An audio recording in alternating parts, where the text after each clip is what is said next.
Doa sebelum belajar. Bismillahirrahmanirrahim. Allahumma ftah alaina hikmataka wanshur alaina min hazaini rahmatika ya arhamar rahimin.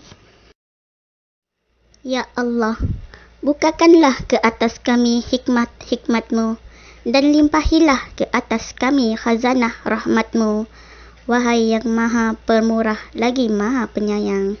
Amin. Assalamualaikum semua, Ustaz harap semua sihat ya. Hari ini kita akan belajar tajuk baru iaitu kepimpinan Rasulullah SAW di Madinah. Dalam tajuk ini, murid-murid akan dapat menerangkan kepimpinan Rasulullah SAW di Madinah dari aspek ibadah, politik, ketenteraan dan kemasyarakatan. Kedua ialah menghuraikan iktibar daripada kepimpinan Rasulullah SAW di Madinah dan menghubungkaitkan dengan kehidupan. Kepimpinan Rasulullah SAW di Madinah. Rasulullah SAW telah membina asas negara Islam Madinah yang kuat dengan cara yang berikut, iaitu membina masjid, mempersaudarakan Muhajirin dan Ansar, mengubah piagam Madinah, membina pusat perniagaan. Seterusnya ialah kehebatan kepimpinan Rasulullah dapat dilihat dari pelbagai aspek, iaitu ibadah, kemasyarakatan, politik dan ketenteraan. Kehebatan kepimpinan Rasulullah SAW dari aspek ibadat ialah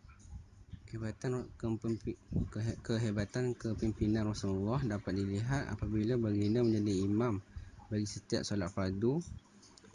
Rasulullah SAW mengutamakan solat fardu kerana hubungan akidahnya yang rapat dengan Allah. Rasulullah menjadikan masjid sebagai agenda utama dalam pembentukan negara Islam Madinah. Antara peranan masjid ialah tempat untuk mengembangkan syariat Islam, tempat untuk masyarakat beribadat, tempat untuk masyarakat menuntut ilmu, tempat untuk menyelesaikan masalah yang berlaku dalam masyarakat.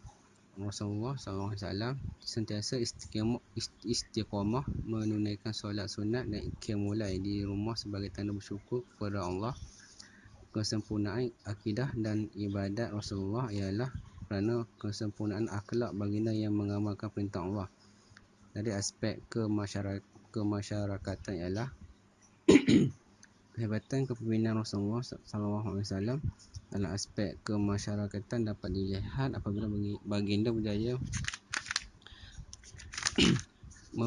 menjadikan masyarakat Madinah hidup dalam keadaan harmoni, saling membantu dan bersatu mempertahankan Madinah.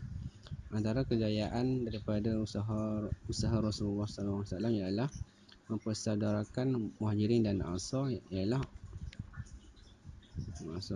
Muhajirin ialah orang Islam yang berhijrah bersama Rasulullah daripada Mekah ke Madinah, manakala golongan Ansar ialah penduduk asal Madinah yang memeluk Islam dan membantu memperjuangkan Rasulullah menegakkan negara Islam di Madinah. Golongan Ansar terdiri daripada dua suku kaum yang besar, iaitu Aus dan Khazraj. Antara pengorbanan yang dilakukan oleh orang Muhajirin ialah meninggalkan sanak saudara, harta dan tanah air semata-mata untuk menyelamatkan akidah mereka dan menegakkan negara Islam di Madinah. Menghadapi kesusahan dan kesukaran hidup, terutamanya ketika berhijrah ke Madinah, mereka terpaksa menanggung risiko kehilangan nyawa dan harta. Susah payah untuk memulakan kehidupan baru di Madinah.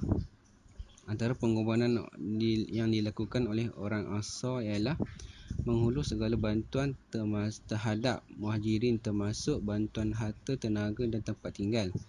Terdapat sahabat yang sanggup memberi sebahagian harta kepada sahabat Ansar, memberi perlindungan dan layanan yang baik kepada Muhajirin, berjuang mempertahankan tanah air dan negara daripada dicerobohi musuh. Seterusnya ialah memberi jaminan keselamatan kepada kaum bukan Islam. Rasulullah SAW mengadakan perjanjian dengan kaum Yahudi dan musyrikin yang tinggal di Madinah agar mereka tinggal bersama-sama dan menjaga keselamatan dan keamanan Madinah. hak kemasyarakatan dan kebajikan mereka tidak yang dijaga dan tidak boleh diceroboh.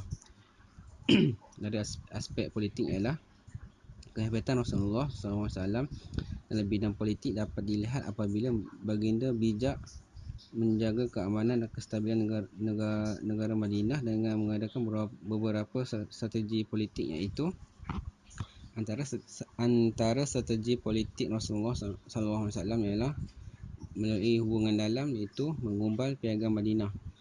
Piagam Madinah ialah perlembagaan yang ditulis dan dipersetujui bersama oleh semua golongan yang terdiri daripada orang Islam dan orang Yahudi yang menjadi warga negara Madinah di bawah kepimpinan Rasulullah. Perjanjian ini juga dikenali sebagai Sahifah Madinah dan merupakan perlembagaan bertulis yang pertama di dunia. Perjanjian ini juga menjadi asas pembentukan negara Islam.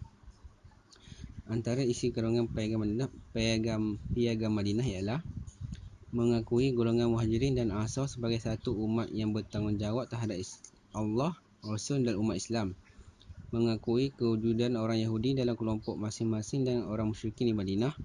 Setiap kaum di Madinah bebas beragama dan mengamalkan kepercayaan masing-masing.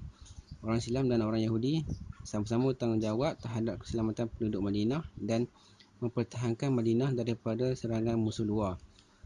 Orang Yahudi boleh hidup dengan cara mereka sendiri dalam suasana menghormati orang Islam. Mereka juga tidak dibenarkan melindungi harta dan jiwa musyrikin Quraisy. Setiap individu bertanggungjawab menjaga keselamatan dan mengekalkan perpaduan di Madinah.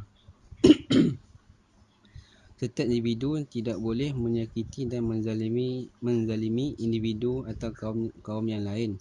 Mereka hendaklah saling tolong-menolong untuk pembangunan ekonomi dan keselamatan masyarakat.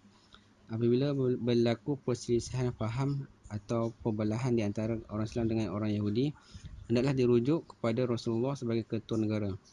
Mana-mana pihak di Madinah dilarang mengadakan hubungan dengan pihak luar, terutamanya dengan musyrikin Mekah. Piagam ini melindungi semua pihak yang memperlakukannya dengan berhak mengambil tindakan terhadap sesiapa yang melanggar. Seterusnya ialah Rasulullah mengamalkan konsep syura dalam pemerintahan. Rasulullah sentiasa berbincang dan meminta pandangan para sahabat dan menetapkan keputusan secara bersama-sama. Seterusnya ialah hubungan luar. Rasulullah mengadakan perundingan dengan kabilah-kabilah Arab di sekitar Madinah. Rasulullah mengikat perjanjian persahabatan dengan kabilah Arab agar mereka tidak menyokong atau berperang dengan mana-mana pihak. Rasulullah sangat patuh kepada syarat-syarat perjanjian yang dimeterai. Rasulullah mengutus surat kepada kerajaan luas sekitar Madinah untuk mengajak mereka beriman kepada Allah.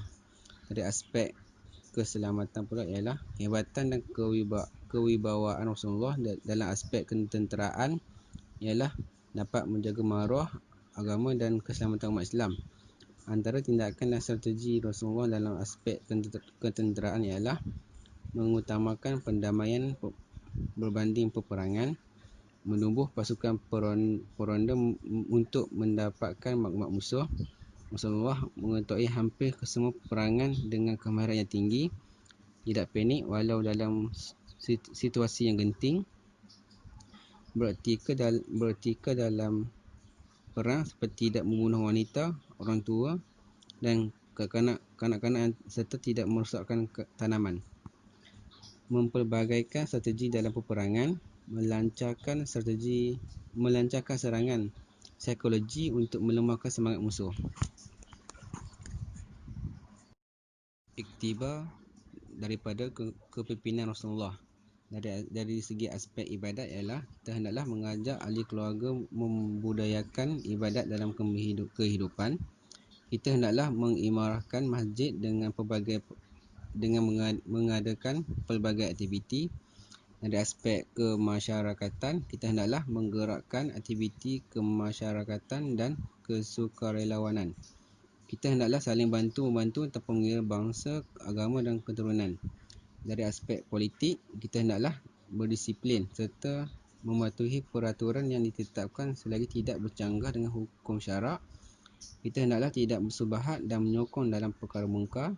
Dari aspek ketenteraan, kita hendaklah menanamkan sifat patriotik dan cintakan negara. Kita hendaklah aktif dalam aktiviti beruniform dan kurikulum. Baiklah murid-murid, itu saja pembelajaran untuk hari ini. Assalamualaikum.